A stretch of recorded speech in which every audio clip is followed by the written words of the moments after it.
সালাম আলাইকুম এভরিওয়ান। আজকে আমাদের এই পডকাস্টে আপনাদের সবাইকে স্বাগতম। আহ, আমি সায়েম, আমি অস্ট্রেলিয়া অ্যাডিলেড থেকে। আর আমার সঙ্গে যুক্ত আছেন। আহ, আমি পরিচয় করে দিব আমাদের একজন স্পেশাল গেস্ট। তো আহ, আসসালামু আহ, আলাইকুম। হ্যাঁ, আমাদের এই পডকাস্ট শুরু করার জন্য আসলে অনেকগুলা কারণ। একটা কারণ হচ্ছে আসলে দীর্ঘদিন প্রবাসে জীবন থাকার কারণে আমরা যে যে ফিল্ডে কাজ করি এই বিষয়গুলা আপনাদের সবার সাথে শেয়ার করার জন্য আমরা উইকলি বেসিস একটা সেশন করার চেষ্টা করছি।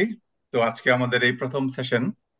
তো আমরা আম, চিন্তা করবো যে ভবিষ্যতে আপনাদের কোন অন্য কোনো টপিক যদি থাকে সেই বিষয়ে আপনারা আমাদের সাথে শেয়ার করতে পারেন, তাহলে আমরা আম, সেই বিষয়গুলো নিয়ে কথা বলবো। তো আমি আমি যেটা আমি এখানে কাজ করি আসলে মেন্টাল হেলথ ক্লিনিশিয়ান হিসেবে। তো আমি basically by training mental health social worker. তো আমি প্রায় লাস্ট 10 ইয়ার্স এই লাইনে কাজ করছি। তো আমি সামনে আরো আমাদের এই বিষয়গুলো নিয়ে কথা বলবো। তো আমি আপনাদের সামনে আমাদের ছোট ভাই ফারুক ভাইকে পরিচয় করে দিই, উনি ওনার পরিচয়টা যদি দেন আর কি। আসসালামু জি, আলাইকুম। ওয়ালাইকুম আসসালাম। আসসালামু আলাইকুম। কেমন আছেন? জি জি জি জি ভাই, ভালো। আলহামদুলিল্লাহ। আমার নাম পারভেজ। আমরা আসলে দুই ভাই। সায়েম ভাই আমার বড়, আমি হচ্ছে ওনার ছোট ভাই। আমি ইউকে তে থাকি। এখানেই সেটেল। বর্তমানে ম্যানচেস্টারে আছি। তো আমি এখানে একজন প্র্যাকটিসিং লয়ার, এখানে যেটাকে বলে সলিসিটার আর কি। ঠিক আছে? Solicitor of the senior court of England and Wales. মূলত আমি ইমিগ্রেশন, ফ্যামিলি ইস্যুস এগুলা নিয়ে কাজ করি। কিছু কিছু প্রপার্টিও করে থাকি। তাছাড়া আদার বিষয়েও অনেক সময় অনেক লিগ্যাল অ্যাডভাইস দিয়ে থাকি, যদিও অত ডিটেল প্র্যাকটিস হয়তো করা হয় না। এই আর কি। তো সায়েম ভাই আমার বড় ভাই, উনি অস্ট্রেলিয়াতে সেটেল, এডিলেইডে। তো প্রায় সময় আমাদের কথাবার্তা হয়। তো ভাবলাম যে আমরা একটা ইনিশিয়েটিভ নেই আমাদের। আমরা এখানে যে সমস্ত সার্ভিসগুলো দিয়ে থাকি মানুষকে ফ্রিলি, কিছু লিগ্যাল অ্যাডভাইস অথবা মেন্টাল হেলথ রিলেটেড অ্যাডভাইস পাবলিককে দেওয়ার জন্য ভাবলাম যে আমরা যেই সময়টা ফোনে কথা বলি, অনেক সময় নলেজ শেয়ারিং করি, এই জিনিসটা আহ, সবার সাথে শেয়ার করার জন্য মূলত এই ইনিশিয়েটিভ। থ্যাংক ইউ ফারাদ ভাই বা সায়েম ভাই, আপনার দুইটাই নাম। জি জি। এই আপনি ইনিশিয়েটিভ নেওয়ার জন্য আর কি। আর থ্যাংক ইউ, আর সরি আমার একটু আজকে লেট হয়ে গেল। যাই হোক, ইনশাল্লাহ সামনে চেষ্টা করবো অন টাইমে থাকার জন্য। না না, অসুবিধা নাই, আমিও নতুন আসলে। আমি কাজের ক্ষেত্রে হয়তো ফেস টু ফেস কাজ করি ক্লায়েন্টের সাথে, কিন্তু সরাসরি এরকম ক্যামেরাতে অন, মানে কি বলে অন, মানে ক্যামেরা যেটা বলে আর কি।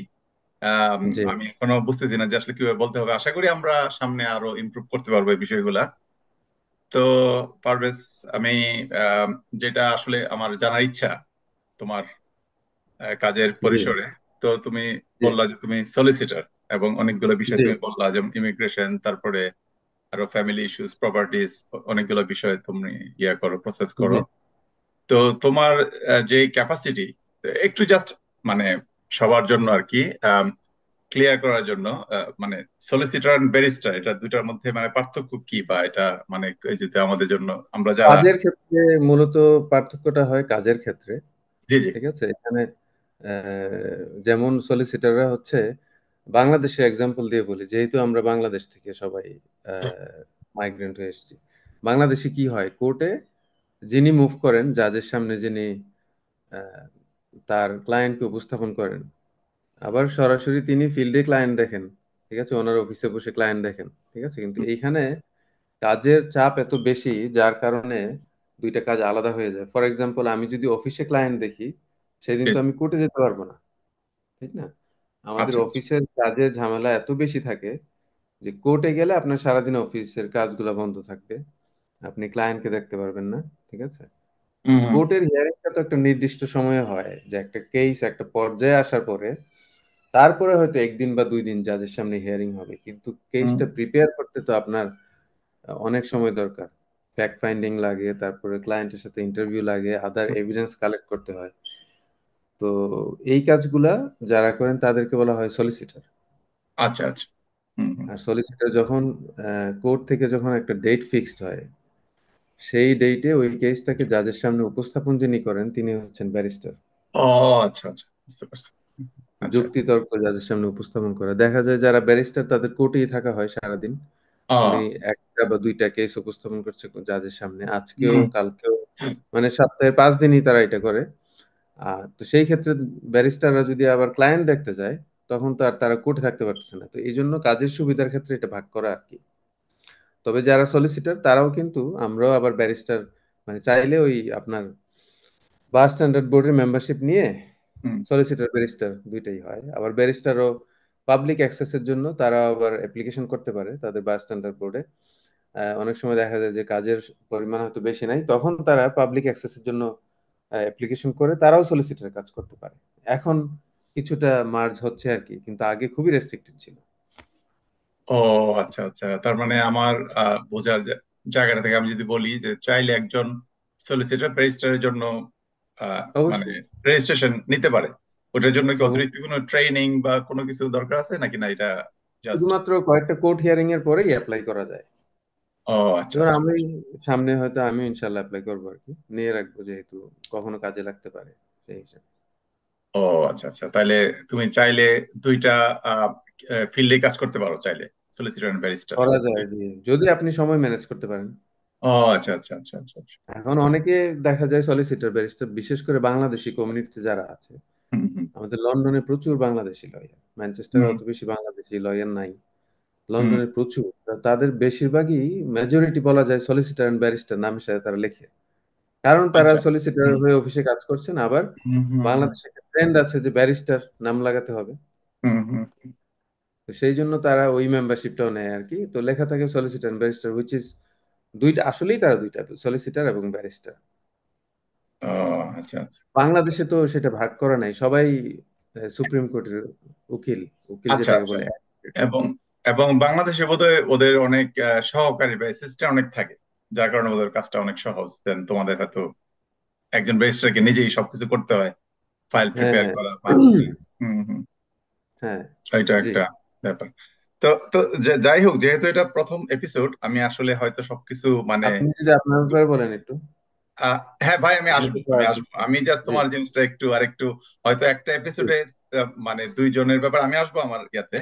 আজকের জি, যেহেতু সময় খুবই হাফ এন আওয়ার, ওই জন্য আমরা একটু সময় ওই টাইম কনস্ট্যান্ট ওইটার দিকে খেয়াল রাখছি। আমি আসবো আমার ইয়াতে। তো ভাই তুমি যদি তোমার জি, ওই আহ, যেহেতু আমাদের এই চ্যানেলটা মূলত বাংলা ভাষাভাষী যারা বাংলাদেশে ও বাংলাদেশের বাইরে, বিশেষ করে জি, যদি ইন টার্মস অফ ইমিগ্রেশন আমরা বলি, তো আমাদের এই ভিডিওগুলো মূলত তাদের জন্য যারা ধরো ইমিগ্রেশন হোক বা স্টুডেন্ট ভিসা হোক বা আদার স্কিল মাইগ্রেশন হোক, জি, জি, তোমার কাজের যে স্কোপ অফ প্র্যাকটিস মূলত জি, আসলে জাস্ট একটু ইন্ট্রোডাক্টরি আর কি, যতটুকু সম্ভব। আর জি, তার আগে আসলে তুমি যদি তোমার এই, মানে কি বলে, মানুষের জানার জন্য এডুকেশন জি। ব্যাকগ্রাউন্ড বাংলাদেশ এবং ইংল্যান্ড ইউকে তে দুইটা যদি একটু বলো ব্রিফলি, তাহলে মানুষের ধরো একটু বুঝতে সুবিধা হবে আর কি তোমার একটু প্রোফাইলটা আর কি, যেহেতু মানুষজন শুনবে এটা পাবলিক। আচ্ছা, বাংলাদেশে তো আমাদের তখন যেটা ছিল এসএসসি ইন্টারের পরে, আহ, বিশ্ববিদ্যালয়ে লেখাপড়া হচ্ছে আমার জাহাঙ্গীরনগর ইউনিভার্সিটি। ঠিক আছে, জাহাঙ্গীরনগর বিশ্ববিদ্যালয় থেকে আমি সোশ্যাল সায়েন্সে bachelor and masters, government and politics আমাদের, আপনি অবশ্যই জানেন। হ্যাঁ জি জি জি জি ভাই। গভর্নমেন্ট অ্যান্ড পলিটিক্স এর উপরে আমার bachelor and masters hmm. Degree. তো পাবলিকের জন্য আমি বাংলাদেশ, জিজ্ঞেস করছি, আর পাবলিকের জন্য, হ্যাঁ, সবার জি, জনগণের জন্য। হুম, হুম। জি। তো গভর্নমেন্ট পলিটিক্স যেটা পলিটিক্যাল সায়েন্স বলে, কিন্তু জাহাঙ্গীরনগরের কিছুটা ভিন্ন আঙ্গিকে আর কি, কিছুটা অ্যাডমিনিস্ট্রেটিভ কিছু মডিউল ঢুকিয়ে ওই জিনিসটাই করা হয়েছে গভর্নমেন্ট এন্ড পলিটিক্স। তো সেইখান থেকে আমার ব্যাচেলার ছিল, ব্যাচেলার শেষ করার পরে জাহাঙ্গীরনগর ইউনিভার্সিটি থেকেই মাস্টার্স করা হয়। তারপরে আমি এদেশে আসি। বাংলাদেশে আমার লেখাপড়া শেষ করার পরে বাংলাদেশে জব করা হয়নি, এখানে চলে আসি সরাসরি। তো এখানে আসার পরে যেহেতু ইউনিভার্সিটির শেষ দিকে জাহাঙ্গীরনগরে, আমার একটা মানে তখন থেকে আমি ইচ্ছা করতে শুরু করি যে আমি লয়ার হব আর কি, প্র্যাকটিসিং ব্যারিস্টার। ঠিক আছে, জি এই জি। প্রফেশনটার দিকে আমি যাব। তো সেই জন্য এখানে এসে আমাকে আবার ল স্টাডি করতে হয়। ঠিক আছে, ল স্টাডি করতে গেলে আমি এখানে এসে আবার ব্যাচেলর করি, hmm bachelor of laws it LLB, সেটা হচ্ছে ইউনিভার্সিটি অফ লন্ডন থেকে।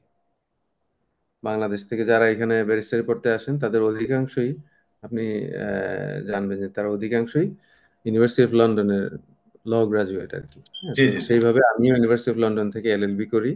হুম হুম। তারপরে এখানে আবার মাস্টার্স করি ইন্টারন্যাশনাল বিজনেস ল এর উপরে, সেটা হচ্ছে ইউনিভার্সিটি অফ সেন্ট্রাল ল্যাঙ্কাশায়ার। আমি যেখানে থাকি ম্যানচেস্টার, ম্যানচেস্টার থেকে আপনার 40 minutes to 1 hour train journey university of Central Lancashire আর কি, সেখান থেকে আমার মাস্টার্স।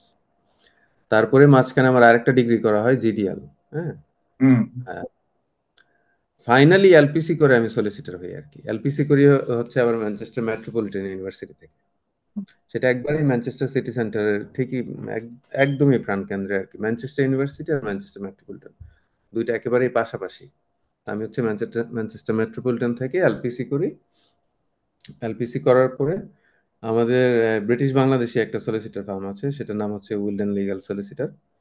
হ্যাঁ, স্পেশালি আপনার লন্ডনে খুবই জনপ্রিয় একটা সলিসিটর ফার্ম। হুম। সেইখান থেকে আমি ট্রেনিং কন্ট্রাক্ট করে আমি সলিসিটর হই। তো এই হচ্ছে আমার বাংলাদেশ এবং যুক্তরাজ্যের লেখাপড়ার ডিটেল, এই আর কি। তারপরে আমি আরবিট্রেশন একটা কোর্স করি, মেডিয়েশন বা আরবিট্রেশন। এটা হচ্ছে ফ্যামিলি অ্যান্ড কমার্শিয়াল আরবিট্রেশন। হ্যাঁ, অনেক লয়াররা আপনার পাশাপাশি স্পেশালি যখন তারা রিটায়ারমেন্টে যায় তখন গিয়ে আপনার এই ধরনের কাজগুলা করে আরবিট্রেশন। এটার জন্য আপনার প্র্যাকটিসিং লয়ার আপনার সার্টিফিকেট না রাখলেও পাশাপাশি এটা করা যায়। হ্যাঁ, আরবিট্রেশন। হুম। তো ওইটাও আমার একটা সুযোগ ছিল। আমি যখন আমি এলএলএম করি মাস্টার্স, তখন আমার কোর্স থেকে একটা অফার করে যে চাইলে আমি আরবিট্রেশন কোর্সটা করতে পারি। ঠিক আছে, তো সেই সুযোগে আমি ওই কোর্সটাও করি।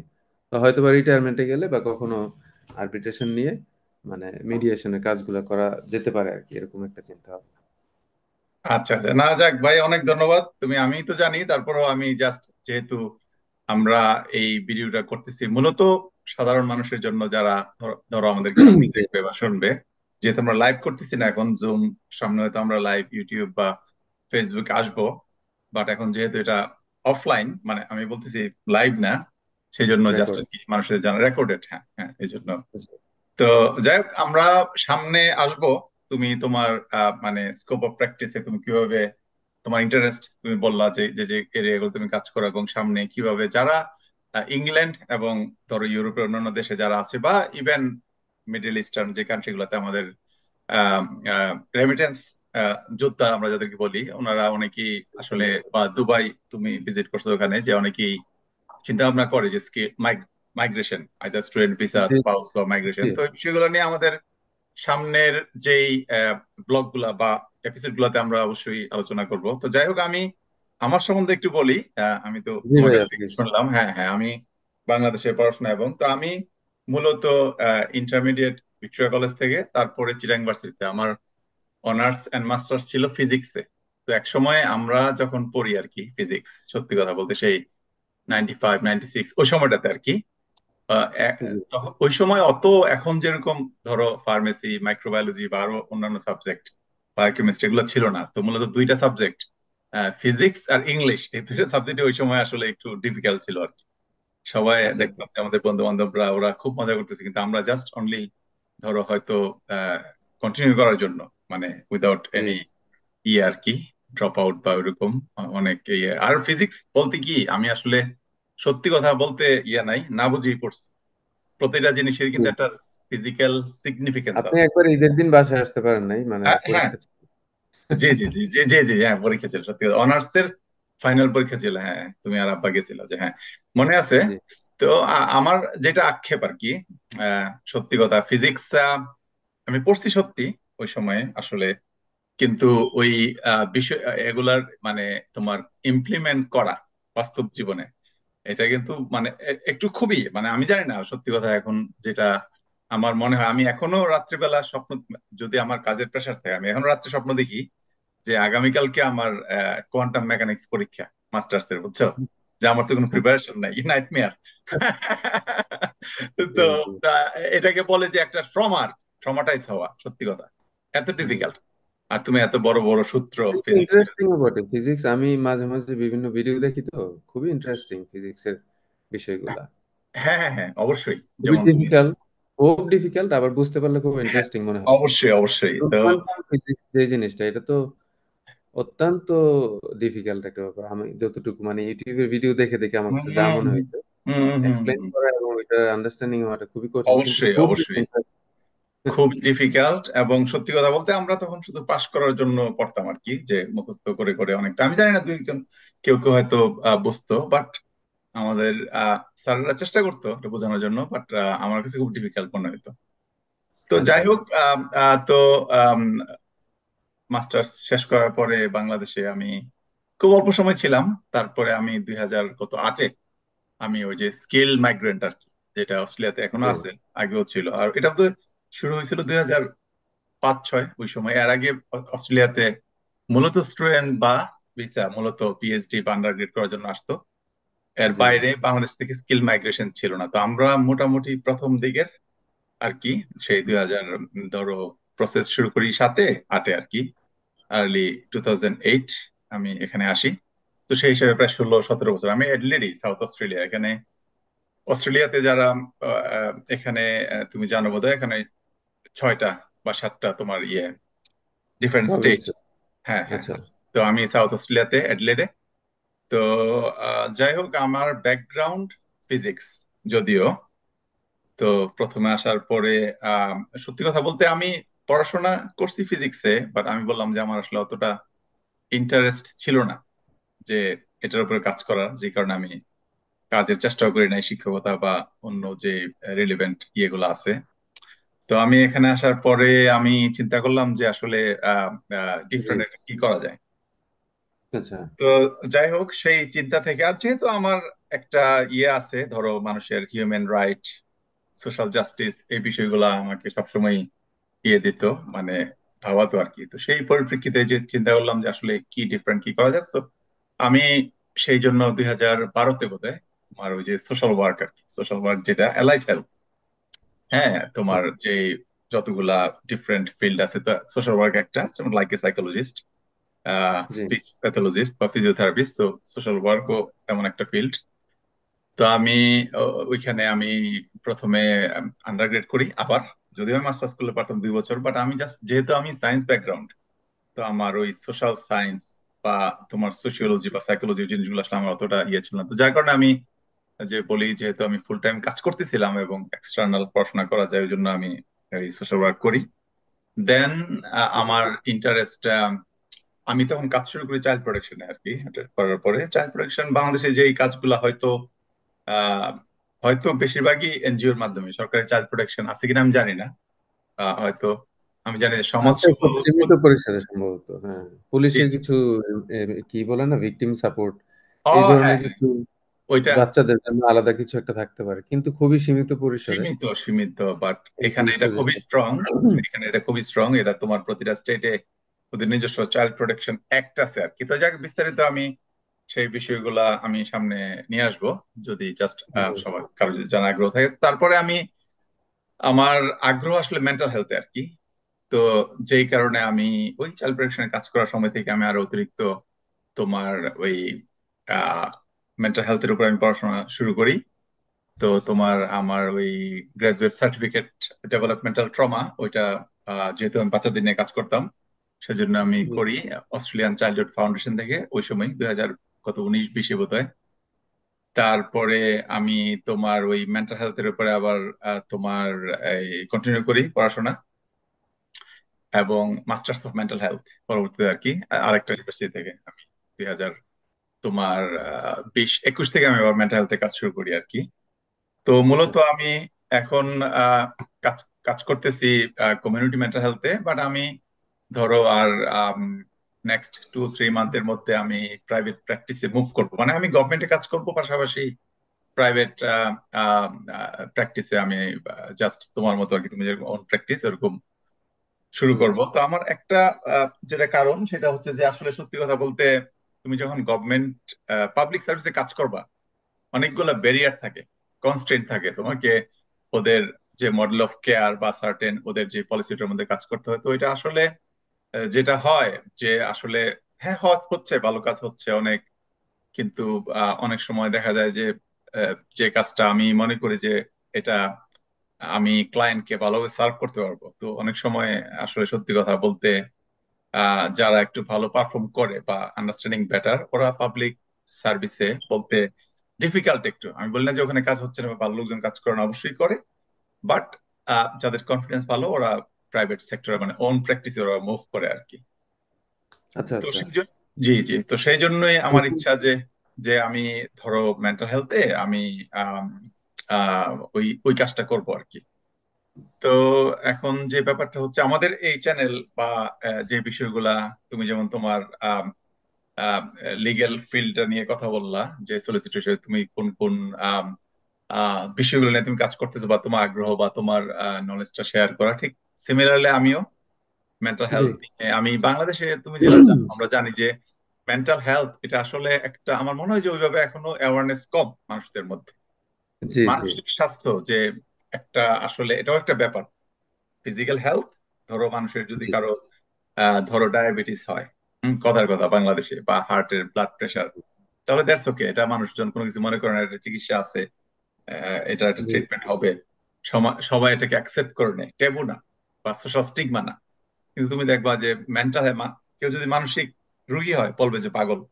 তুমি এখনো দেখবা ওই যে তুমি ইউটিউবে দেখতে পারবা যে পাবনা যে মেন্টাল হেলথ যে একমাত্র স্পেশালাইজড হসপিটাল ছিল ব্যাক ইন দেন, এখন বোধহয় জি। মানসিক স্বাস্থ্য ইনস্টিটিউট ঢাকাতে বোধহয় আরো বেশ অ্যাডভান্স কিছু তো ইয়া ওরকম কর- অত বড় পরিসরে কোনো হাসপাতাল বা কোনো কিছু নাই। আচ্ছা আচ্ছা আচ্ছা, হ্যাঁ হ্যাঁ। তো আমি আমি যেটা ওই যে যেটা বলতেছিলাম যে দেখি যে পাবনা মানসিক হাসপাতাল ওইভাবে, সত্যি কথা বলতে আমার খারাপই লাগে যেভাবে ট্রিট করা হয়, জি, ধরো মানুষদেরকে আর কি একটা লেভেল দিয়ে যে ও হয়তো পাগল। খুবই সিভিয়ার লেভেলের পেশেন্ট যারা তারা থাকে, মানে হ্যাঁ আমাদের হ্যাঁ, সিভিয়ার, যাদেরকে বলা হয় পাগল। হ্যাঁ হ্যাঁ হ্যাঁ। হুম।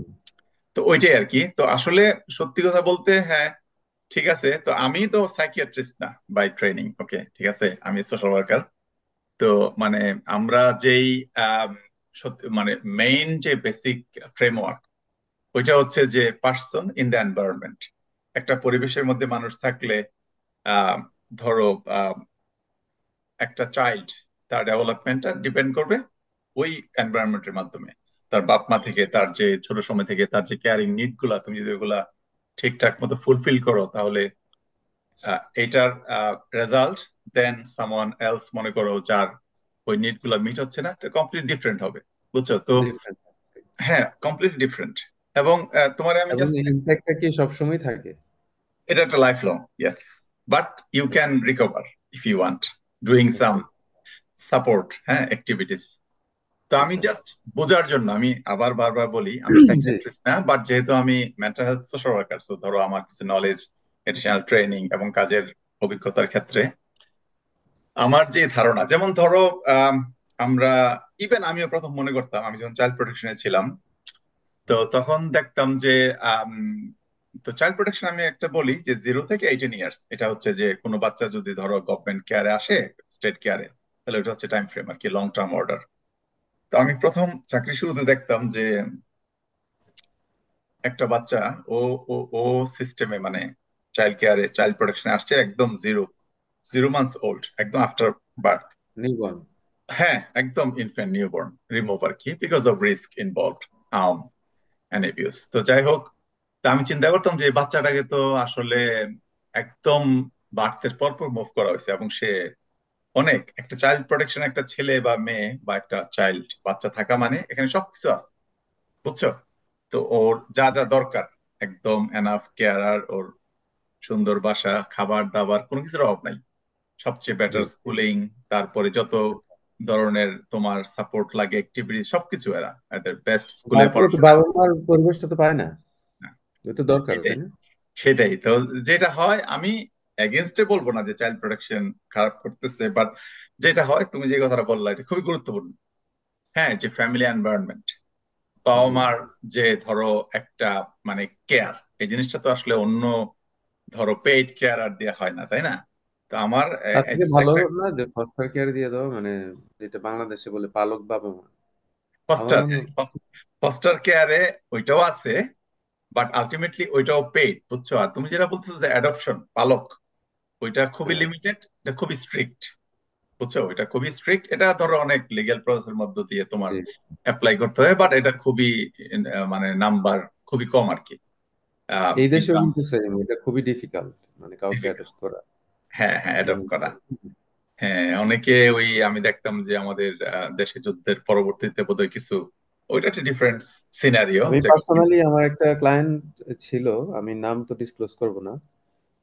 তাদের এই দম্পতির কোনো বাচ্চা নেই, সন্তান নেই, যার কারণে তারা আমার কাছে আসে। আহ, ভদ্রমহিলার বোনের মেয়েকে তারা বাংলাদেশে নিজের মেয়ে মনে করে, ঠিক আছে, এবং হুম নিজের আম, তারা এখানে থাকে ইউকেতে, ইউরোপের কোন এক দেশ থেকে তারা আসছে এখানে। তারা চাচ্ছিল ওই বাচ্চাটাকে নিয়ে আসবে এই দেশে। হুম এখন মনে করে যে হ্যাঁ ও তো আমার মেয়ে, আমার পালক মেয়ে, এই দেখেন আমার কোলে থাকে, এই দেখেন আমার সাথে আসতে চায়।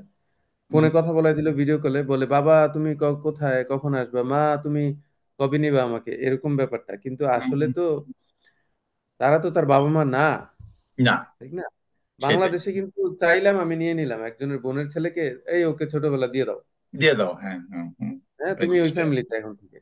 হ্যাঁ এই হ্যাঁ। দেশে তো এটা সম্ভব না। এখন তাদেরকে বোঝানোই যাচ্ছে না যে ভাই প্রসেসটা এত ইজি না, অনেক ডিফিকাল্ট। ঠিক আছে, ডিফিকাল্ট। একটা হুম। প্রথম টাইম একটা প্রসেস। অ্যাসেসমেন্ট আছে, যারা যারা হুম। আপনাকে গভর্নমেন্টের কিছু অথরাইজ বডি থাকে রাইট রাইট। যারা আপনাকে অ্যাসেস করবে যে আপনি কি অ্যাডপশন নেওয়ার উপযুক্ত কিনা, বা কোন কারণে আপনি অ্যাডপ্ট করবেন কাউকে, ঠিক আছে। অবশ্যই অ্যাসেস অবশ্যই। করতে একটা সময় লাগে, একটা ফি লাগে, খরচ হুম লাগে, hmm which is handsome amount of fees. Hmm তারপরে হুম সময়, এই প্রসেসগুলো বোঝানোর পরে তারা বলে যে না আমরা এইভাবে নিব না, আমরা নিয়ে আসবো অ্যাপ্লাই করে। তারা হুম। বাংলাদেশ থেকে বাচ্চার বার্থ সার্টিফিকেট তারা ম্যানিপুলেট করে নাম চেঞ্জ করে দিচ্ছে, বাবা মায়ের নাম বার্থ ও, সার্টিফিকেটে, আচ্ছা আচ্ছা আচ্ছা আচ্ছা। Which is criminal offence. Crime crime crime, হ্যাঁ, এটা তুমি করতে পারো না, এটা এটা ফোর্জ ডকুমেন্ট, তাই না? এটা তো আসলে ফোর্স ডকুমেন্ট, ফোর্স বাচ্চার, আপনি অ্যাডপশন সার্টিফিকেট থাকতে পারে কিন্তু বাবা রাইট, মায়ের নাম, বায়োলজিক্যাল চেঞ্জ করা বাবা মায়ের এটা নাম ক্রাইম, চেঞ্জ। হ্যাঁ, ক্রিমিনাল অফেন্স, হ্যাঁ হ্যাঁ অবশ্যই। বাংলাদেশে না বুঝেই মানুষ কিন্তু ক্রাইম করে। হ্যাঁ, হুম হুম মানে হুম হুম জানার এই কি বলে ল্যাকিংস এর কারণে ক্রাইম গুলো করে ফেলে। তো অ্যাডপশন তো এত সহজ না এই দেশে, হুম যেটা হুম আর কি খুব সহজেই নিয়ে আসলাম কাউকে, না করা যায় না, হুম হুম খুবই হুম ডিফিকাল্ট, প্রসেস ফলো করে আসতে হয়। হুম। ওরকম একটা এক্সপিরিয়েন্স আছে আর কি আমার। ও আচ্ছা, না এটা তো খুবই প্যাথেটিক, হ্যাঁ, হিউম্যান ট্রাফিকিং বা স্মাগলিং জি জি অনেকটা। জি জি। তো আচ্ছা, হ্যাঁ হ্যাঁ, হুম। তো যাই হোক পারভেজ ভাই, আমাদের বোধহয় সময় খুবই তেমন কতক্ষণ একটা ভাই? বেশি নাই, হয়তো আর 5-6 ওকে। মিনিট আছে। তো আমি সংক্ষেপে আমি যে জিনিসটা কথাটা শেষ করতেছিলাম, যে আমার জি। ধারণা ছিল যে এই বাচ্চাটা সে এত উগ্র কেন, সে এত অ্যাংরি কেন, বা তার বিহেভিয়ার, তারপরে তার প্রায় 12-13 বছর বয়স ছিল ওই সময় আর কি, ওই জি। তোমার রেসিডেন্সিয়াল কেয়ারে ছিল। তো আমার তখন ধারণা ছিল না যে হিউম্যান ব্রেইন যেটা, হ্যাঁ, হুম। এইটা start to develop after 2 weeks of conception. ধরো একজন মা প্রেগনেন্ট হলেন, ঠিক আছে, হুম, জাস্ট জি। ওই প্রেগনেন্ট যেদিন হলেন ওই দিন থেকে 2 সপ্তাহের মধ্যে ওই বাচ্চার যেটা, হ্যাঁ, জরায়ু জি। দিতে থাকে, সে 2 সপ্তাহের মধ্যে জি। তার ব্রেইনটা প্রথম স্টার্ট টু ডেভেলপ। এবং তুমি আচ্ছা ওই সময়টার মধ্যে যদি ধরো মা ড্রিঙ্ক করে, আচ্ছা তারপরে সিগনিফিক্যান্ট ডোমেস্টিক ভায়োলেন্স হয়, হ্যাঁ, ওইটা ফিজিক্যাল অ্যাগ্রেশন হইতে পারে বা ধরো ভার্বাল হইতে পারে, ওইটারও একটা ইম্প্যাক্ট ওই বাচ্চার ব্রেইন ডেভেলপমেন্টে হয়, বুঝছো?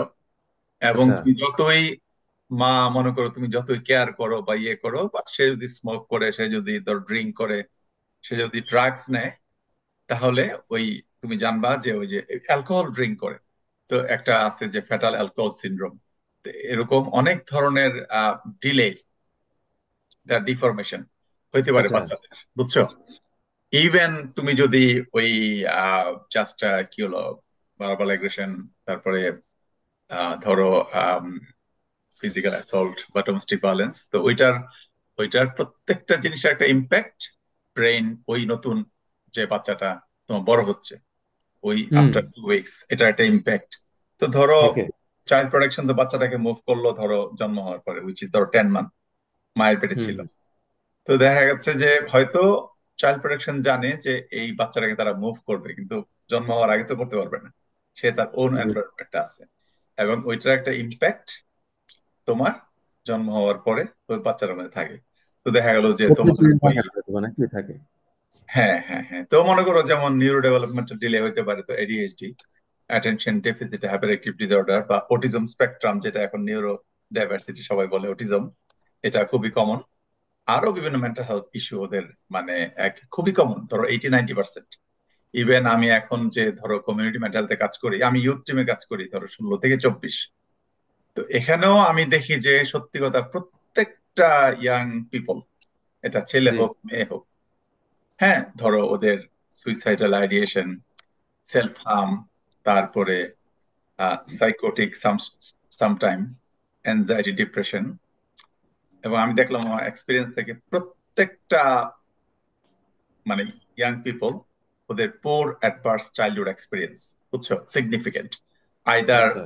সিঙ্গেল প্যারেন্ট, অথবা মনে করো significant DB relationship, domestic violence, তারপরে ধরো অথবা বোথ প্যারেন্টস তারা ড্রাগস এবং অ্যালকোহল আসক্ত। হুম। তারপরে মনে করো যে মা সেম জিনিস হয়তো পার্টি করে বেড়াচ্ছে সারা রাত্র, খবর নাই। হুম। তারপরে মনে করো যে হয়তো হ্যাঁ তার সবকিছু, খাবারের অভাব অভাব নাই, তারপরে তোমার কাপড়ের অভাব নাই, কিন্তু যে একটা থেরাপিউটিক কেয়ারিং, হ্যাঁ, যে জি জিনিসটা বললাম, ওই জিনিসটার খুবই অভাব। তাই আমরা বিস্তারিত আরো সামনে জাস্ট একটু সচেতন করার জন্য মানুষদেরকে এই বিষয়গুলো নিয়ে, যেহেতু আম, এই জিনিসগুলো আমাদের বাংলাদেশ এবং বাংলাদেশের বাইরে যারা এই জিনিসগুলা জি জি। আসলে অতটা বাংলাদেশে আলোচনা কিন্তু, হয় না। হ্যাঁ জি ভাই। বাংলাদেশে আমি যেটা লক্ষ্য করলাম যে মেন্টাল হেলথ ইস্যুস কিন্তু আছে, অবশ্যই। হয়তো ওইভাবে অ্যাড্রেস করা হয় না। জি জি হ্যাঁ, জি। হুম হুম। ওইটার জন্য আলাদা কোনো কি বলে আপনার মানে প্রাতিষ্ঠানিকভাবে এত হুম। ভাস্টলি সব জায়গায় সাপোর্ট সেন্টার নাই, সার্ভিস। কিন্তু মেন্টাল হেলথ ইস্যু কিন্তু আছে, অবশ্যই অনেক অবশ্যই তা। দিকে আছে, হয়তো তো কম। জি জি। এই দেশে, এই সমস্ত দেশে পরিবেশের তুলনার, পরিবেশের কারণে হয়তো বা এখানে বেশি যে বেশি ডিপ্রেশন, বেশি।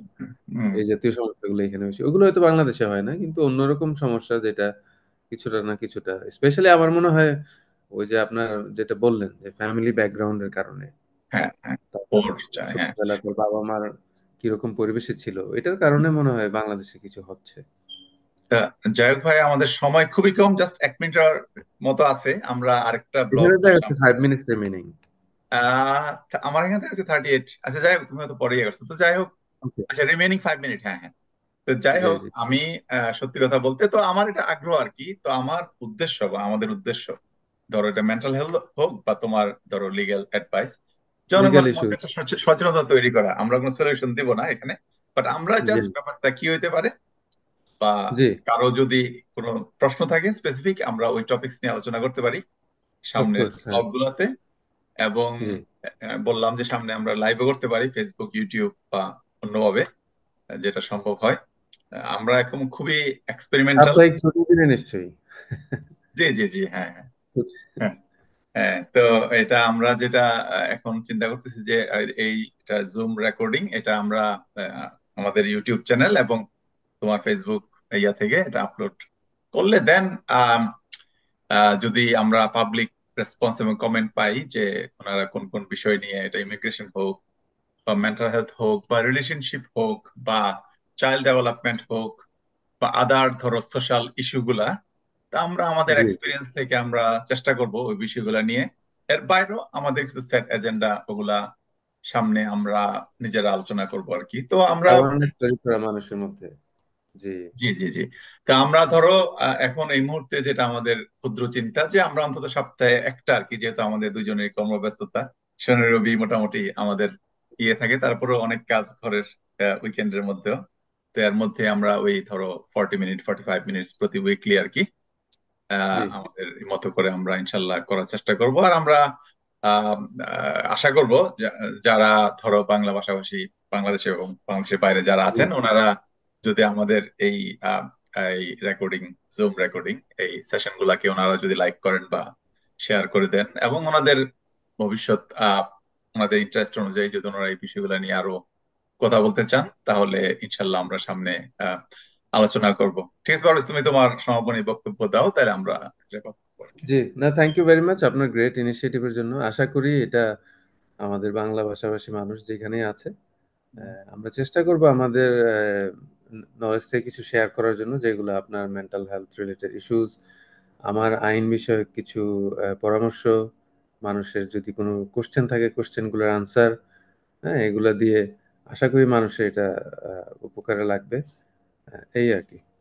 হুম হুম। এবং আমরা চেষ্টা করব সামনে আরো অন্যান্যদেরকে যুক্ত করার জন্য আমাদের এই আলোচনা সভায়, এই পডকাস্টে অবশ্যই। জি বাট আমরা এখন দেখি যে আমাদের বিষয়গুলো আমরা কথা বলি, দেন আমরা আমাদের অন্য বন্ধু বান্ধব বা যে যেখানে যে বিষয়ে আছে আর কি, এটা ব্যাংকিং হোক বা ধরো জি আদার টিচিং হোক বা তোমার ইয়া হোক, ধরো ফিজিক্যাল হেলথ সাইড, ওই জি বিষয়ে যারা কথা বলছে, আমাদের বন্ধু বান্ধব যারা আছে ওদেরকে আমরা আমরা আমাদের বন্ধু বান্ধব বা ফ্যামিলি মেম্বার ওদেরকে include যুক্ত করার করতে চেষ্টা পারেন, করবো। জি অবশ্যই। হ্যাঁ, তাহলে আমরা ধরো ওই ওই তাহলে ওই জিনিস আস্তে আস্তে আশা করি আমরা যে আমাদের, যাক আমাদের উদ্দেশ্য হচ্ছে জাস্ট আমাদের নলেজ যেটা শেয়ার করা বা আমাদের আন্ডারস্ট্যান্ডিং। তাহলে আমি শেয়ার বলবো করা, না জি যে আমি খুবই নলেজ জ্ঞানবান, সেটা আমি বলবো না, কিন্তু ধরো আমি এইটা দেখি এইভাবে যে আমি ধরো ইভেন এই বিষয়ে জি জি পড়াশোনা করার আগে আমার নলেজ কতটুকু ছিল বা পাবলিক পারসেপশন এবং আমার আন্ডারস্ট্যান্ডিং এখন কতটুকু, এবং এটা যে আসলে হুম, কাজ করতে পারে। ধরো মেন্টাল হেলথ, তুমি যেটা বললা যে এটা অ্যাংজাইটি হোক, ডিপ্রেশন হোক বা লোনলিনেস হোক, এটা কিন্তু খুবই পেইনফুল, বুঝছো? জি এবার তুমি বুঝবা, তুমি যখন মনটা ভালো থাকে না কেমন লাগে, বা জি একটা যখন অ্যাঙ্গার কাজ করে, তো এই জিনিসগুলো নিয়ে আর কি ইনশাল্লাহ আমরা সামনে কথা বলবো। আমরা স্পেসিফিক হয়তো একটা বিষয় নিয়ে আমরা কথা বলবো, অ্যানজাইটি। হ্যাঁ, জিনিসটাকে তুমি কিভাবে দেখো বা কিভাবে হয় ডেভেলপ করে, বা এটার জন্য প্রতিরোধ করার জন্য তুমি কিভাবে বা রিকভার করার জন্য তুমি কি কি পদক্ষেপ নিতে পারো বা কি অ্যাক্টিভিটিস জি। করতে পারো, মাইন্ডফুলনেস ওই বিষয়গুলো নিয়ে আমরা আসবো সামনে ইনশাল্লাহ। তো ইনশাল্লাহ। আমরা ওভাবে সময় জানি। শেষ হয়ে আসছে, হ্যাঁ। হ্যাঁ, আর 1 মিনিট আছে ভাই। তুমি হ্যাঁ, যদি আর কিছু বলো, নাইলে আমরা এখানে ইয়া করি, স্টপ করি। আমি থ্যাংক ইউ ভেরি মাচ, আশা করি আমাদের এটা মানুষের কাজে লাগবে। আর যেহেতু আজকে সময় শেষ, আলোচনা তো আর লম্বা করা যাবে না। ইনশাল্লাহ সামনের এপিসোডে আবার কথা হবে। ওকে, আপনি আল্লাহ শেষ হাফেজ। করতে পারেন আর রেকর্ড। হ্যাঁ, আল্লাহ হাফেজ, আসসালামু আলাইকুম। আচ্ছা।